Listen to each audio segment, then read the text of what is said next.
Bonsoir peuple de Dieu, que Dieu vous bénisse. Par rapport à nos vidéos précédentes où nous avons parlé sur le pays, dans les commentaires il y avait beaucoup de questions, il y avait des gens qui croyaient, montraient leur foi, et il y avait de ceux-là qui insultaient, il y a de ceux-là qui doutaient, il y a de ceux-là qui parlaient tout ce qu'ils peuvent parler, mais nous faisons juste notre travail, parce que si Christ lui-même a été insulté, si Christ lui-même a été méprisé, alors à combien plus forte raison nous faisons juste l'œuvre de Dieu. Ce que Dieu nous dit de dire, nous disons, et ce que Dieu nous dit, quand Dieu ne parle pas, on ne parle pas. Ce soir encore, si vous voyez devant vous faire cette vidéo, c'est parce que Dieu m'a encore parlé. Et parce que Dieu m'a parlé, et je vais aussi parler.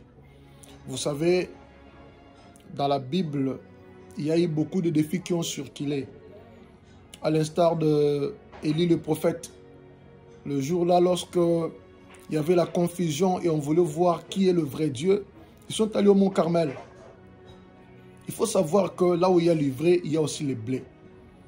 Il ne faut pas vraiment mélanger tout le monde dans un même sac. Ça m'a fait quand même mal et vraiment que le Seigneur pardonne deux fois ceux-là qui ont réagi à chaud d'une mauvaise manière. Que Dieu les pardonne et écoutez le message de ce soir. Peut-être ça va encore t'édifier. Ce soir, je vais exhorter pendant quelques minutes, comme Dieu m'a dit d'exhorter le peuple de Dieu. J'exhorte le peuple de Dieu et vers la fin de la vidéo, je vous parlerai aussi sur ce que Dieu m'a dit pour le pays, toujours dans le même verset que je vais vous donner. Moi, c'est l'instrument de Dieu Moses Kena. Pour ceux qui me connaissent, alors pour ceux qui ne me connaissent pas, nous présentons à chaque fois les émissions, nous faisons aussi certaines interviews sur la motivation prophétique. Alors, si vous nous avez connus déjà, ok, c'est bien. Si vous n'avez pas encore connu, pour ne pas rater d'autres étapes et d'autres émissions, prière de vous abonner et partager massivement ces messages. Je suis vraiment ravi parce que il y a le peuple de Dieu de partout, surtout les Congolais de la diaspora. Vraiment que Dieu vous bénisse parce que vous avez beaucoup partagé les 3 récentes vidéos où je parlais sur les prophéties concernant l'Est du pays, concernant la position que doit prendre la population et les plans de Dieu. Vous avez vraiment partagé ça, j'ai eu des feedbacks. Il y a eu des gens qui m'ont posé même des questions inbox. Vraiment, c'est ça mon travail. Je suis là pour faire l'œuvre de Dieu. Sans pour autant tarder, nous allons lire la parole de Dieu. Nous allons lire le livre de 2 Rois, chapitre 7, versets 1 à 6. Suivez-moi très bien. 2 Rois, chapitre 7, versets 1 à 6. Je vais parler pour exhorter et je vais donner la pensée de Dieu concernant ta vie. Toi qui me suis, partout tu es, ces messages te concernent. Parce qu'un prophète ne se fait pas voir à tout moment.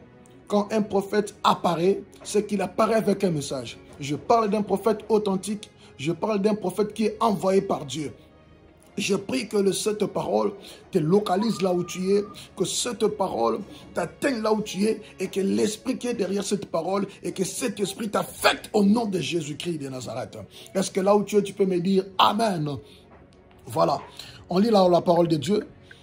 Je disais 2 Rois, chapitre 7, versets 1 à 6. Je lis au nom du Seigneur Jésus-Christ. Élisée dit... Écoutez la parole de l'Éternel, pas la parole d'un homme, mais écoutez la parole de l'Éternel. C'est Élisée qui parle au nom de l'Éternel, parce que un prophète ne parle pas au nom de son père, un prophète parle au nom de l'Éternel. Chama, merci papa. Ainsi parle l'Éternel.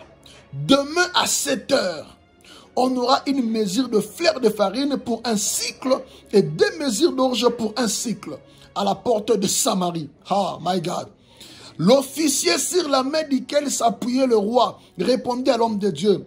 Quand l'Éternel ferait de fenêtres au ciel, pareille chose arrivera-t-elle? Oh, un officier qui dirait pas comme ça au prophète. Élisée dit, tu les verras de tes yeux, mais tu n'en mangeras point. Il y avait à l'entrée de la porte 4 lépreux qui se disent l'un à l'autre, oh, quoi? Resterons-nous ici jusqu'à ce que nous mourions? Si nous songeons à entrer dans la ville, la famine est dans la ville et nous y mourrons. Et si nous restons ici, nous mourrons également. Allons nous jeter dans les camps des Syriens. Merci Seigneur. S'ils nous laissent vivre, nous vivrons. Et s'ils nous font mourir, nous mourrons. Oh my God. Le Seigneur avait fait entendre dans les camps des Syriens. Oh, c'est fort. Le Seigneur avait fait entendre dans les camps des Syriens un bruit de chars et un bruit de chevaux. Les bruits d'une grande armée, et ils étaient dits l'un à l'autre. Voici, le roi d'Israël a pris à sa solde contre nous les rois des Étiens et les rois des Égyptiens pour venir nous attaquer. Et si je vais ajouter même le verset 7, ils se levèrent et prirent la fuite au crépuscule, abandonnant leurs tentes, leurs chevaux et leurs ânes. Les camps, tels qu'ils étaient, ils s'enfuirent pour sauver leur vie. Les lépreux, étant arrivés à l'entrée du camp, pénétrèrent dans une tente, mangèrent et burent, et emportèrent de l'argent, de l'or et des vêtements qu'ils allèrent cacher. Ils rêvèrent pénétrer dans une autre tente et emportèrent des objets qu'ils allèrent cacher. La parole du Seigneur. Ce soir, je vais vous parler sur un thème intitulé « Le général de l'armée est tombé ». Oh, c'est ce que Dieu m'a dit de vous dire. Le général de l'armée est tombé. Je le parlerai d'abord par rapport à ta vie et à la fin de la vidéo, et c'est jusqu'à la fin de la vidéo, je vais vous parler maintenant sur le volet pays. La RDC et particulièrement les Congolais. Je vais parler sur le général de l'armée qui est tombé. Le général de l'armée est tombé. C'est une information que je vous donne. Le général de l'armée est tombé. Parce que je n'ai pas beaucoup de minutes. Là où nous avons lu, on nous parle de l'histoire du prophète Élisée. Il faut retenir ceci. Dans un pays, là où prie le peuple de Dieu, dans un pays où se trouve des mises à part de Dieu, Dieu suscite toujours les envoyés. Dieu suscite toujours les canaux par lesquels il passe pour parler. C'est vrai là où tu es, que tu sois de foi ici à Kinshasa, que tu sois en dehors du pays, que tu sois en Europe, en Asie, aux États-Unis. Peut-être tu as connu des prophètes, peut-être tu as connu des messagers qui t'ont déçu. Oh! C'est comme les prophètes de Baal. Ils avaient déçu le peuple. Mais attention, tout n'est pas ivré. Il y a aussi ce qu'on appelle les bleus. Oh, charaplo. La Bible dit, les jours-là au mont Carmel, comme il y avait confusion, on ne pouvait dire qui est le vrai Dieu. Mais lorsque le feu est descendu, on a cru que le Dieu d'Élie est Dieu. Je vous informe, malgré la présence des prophètes de Baal, tous ne sont pas de Baal. Il y a aussi les mises à part de l'Éternel. Oh, je le confirme.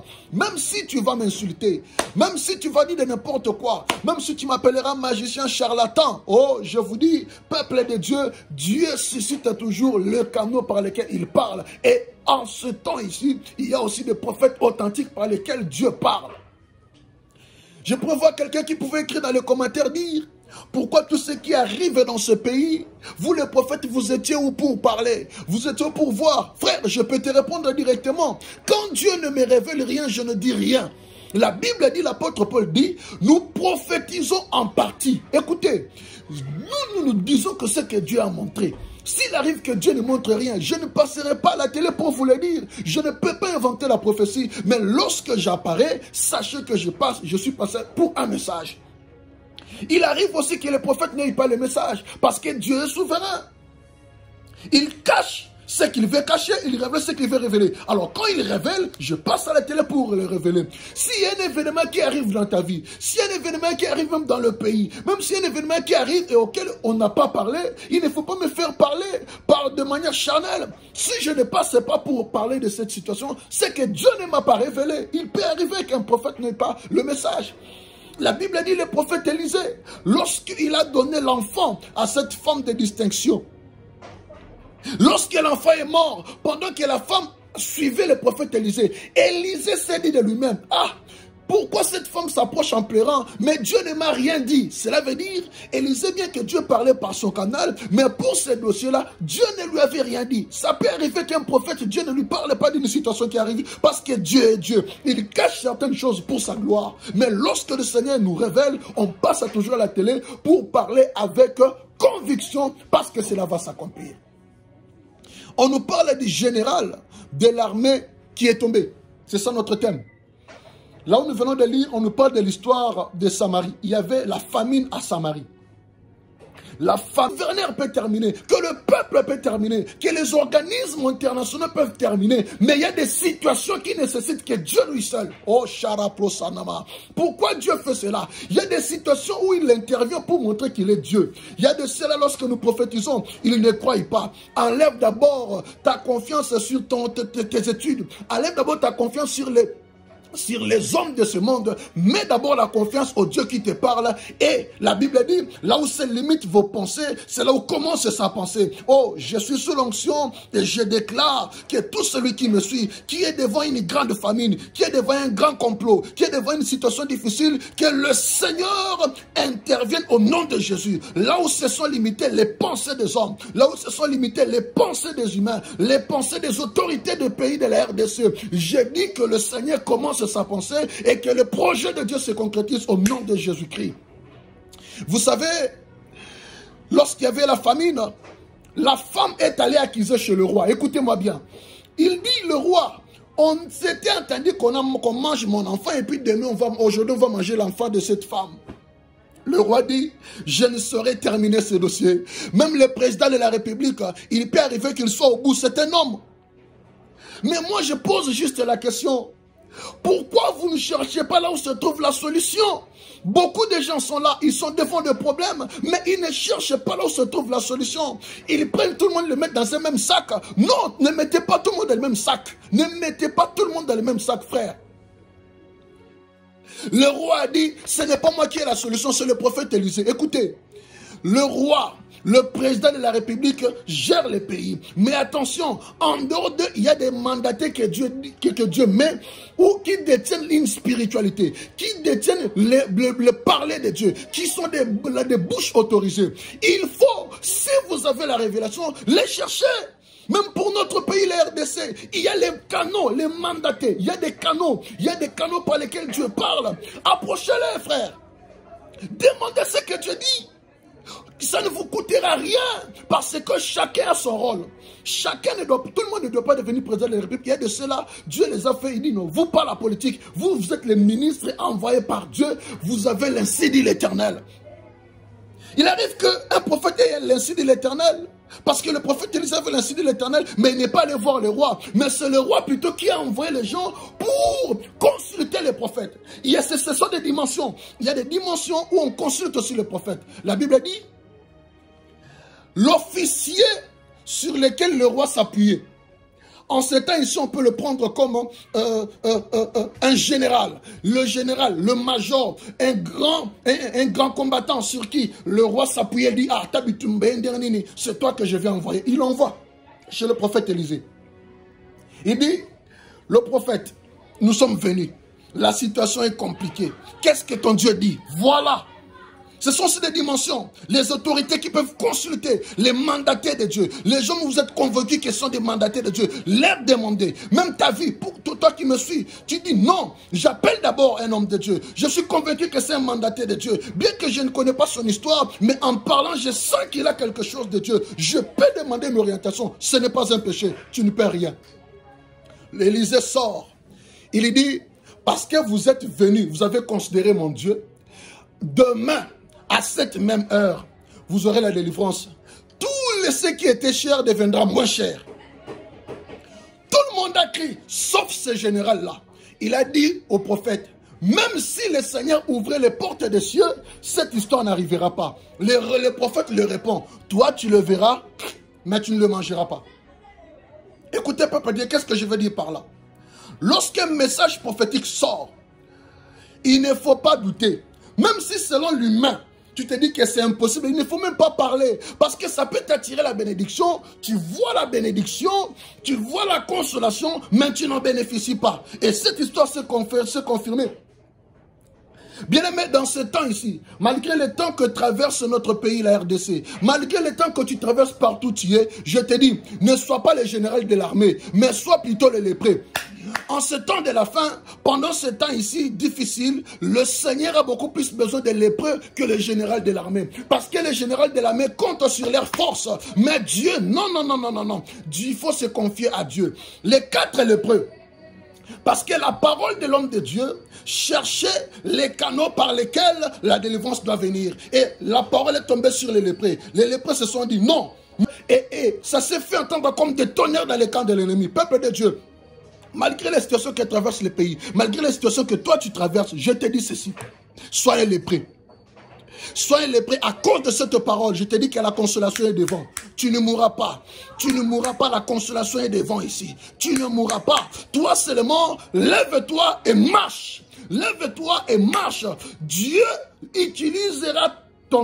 passera par toi pour amener la délivrance. Je déclare, même pour ce pays, la RDC, même pour ta vie, là où les hommes se sont limités, que Dieu t'utilise comme un lépreux pour apporter la délivrance. Écoutez, je profite aussi pour prophétiser. Le Seigneur me dit, la victoire qu'on aura dans ce pays, ce ne sera pas au nom d'une personne. Dieu va utiliser des faibles personnes, mais qui vont apporter des grandes consolations.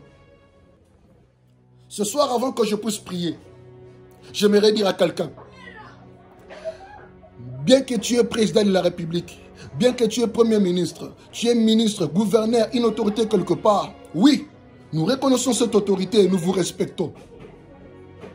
Mais face au parler de Dieu, il faut s'humilier et écouter. Parce que lorsque Dieu parle, c'est lui qui connaît le chemin. Ne doutez pas, ne doutez pas. Ce commandant est mort, pourquoi? Il est mort, ce commandant est mort, pourquoi? Parce qu'il avait douté aux paroles de l'homme de Dieu. La Bible dit, ne rejetez pas la prophétie. Examinez et retenez ce qui est bon, au lieu de refuser. Je prie pour toi, Seigneur Jésus-Christ. Je prie pour cette femme, cet homme qui me suit, quel que soit son rang. Tu m'as dit de prier. Même pour ce pays, je déclare. Les gens qui mettront foi à l'insi de l'Éternel que nous prenons, qu'ils reçoivent la consolation venant de toi. Cette consolation ne tarde plus, même pour notre pays. Par rapport à la prophétie que je vous ai donnée précédemment, la consolation de Dieu est entrée en action. Seigneur, j'aimerais que tu touches les lépreux, pour notre pays, la RDC. Touche les lépreux partout ils sont, bien qu'ils ne sont pas considérés, mais touche ces lépreux par les canaux que la délivrance dans ce pays vienne. Même s'il y aura des autorités de ce pays qui vont douter de ce que je dis, même s'il y aura des fois certains membres de la population qui douteront de ce que je dis, mais pour confirmer que je suis ton envoyé, Seigneur, utilise les lépreux. Amène-nous la consolation dans ce pays, que tout redevienne normal. Au nom de Jésus-Christ, nous avons ainsi prié et nous disons Amen. Que Dieu vous bénisse. Peuple de Dieu, vous qui nous suivez partout dans le monde, c'est l'instrument de Dieu Moses Kena. Je viens vous annoncer un grand programme intitulé Samedi Solution. C'est pour vous, on commence ce samedi le 1er mars à 20 h et tout ce samedi, prenez contact, que Dieu vous bénisse.